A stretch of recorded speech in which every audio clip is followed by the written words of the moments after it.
düşmən bu xüsusiyyətə malik olan şəxslərin vasitəsilə İslam'a nüfuz eləyir.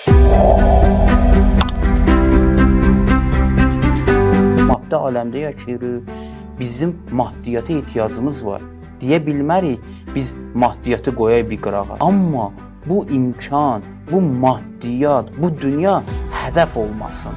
Əgər hədəf olarsa, insanı azdıracaq və səbəb olacaq ki, insan dindən çıxsın, hidayət yolundan çıxsın. Düşmən bu xüsusiyyətə malik olan şəxslərin vasitəsilə İslam'a nüfuz eləyir. Tarixdə də nümunəmiz var bu barədə. Məsələn, Təlhə və Zübeyir kimi peyğəmbər sahabələri Allah yolunda bir çox cihadlarda iştirak etmişdirlər. Amma onların məqampərəstlikləri səbəb oldu ki, onlar öz dövrlərinin imamının, yəni Həzrət Əli əleyhissalamın qarşısında olsunlar və Cəməl döyüşü baş verdi. Tariximiz bizə göstərir bunları.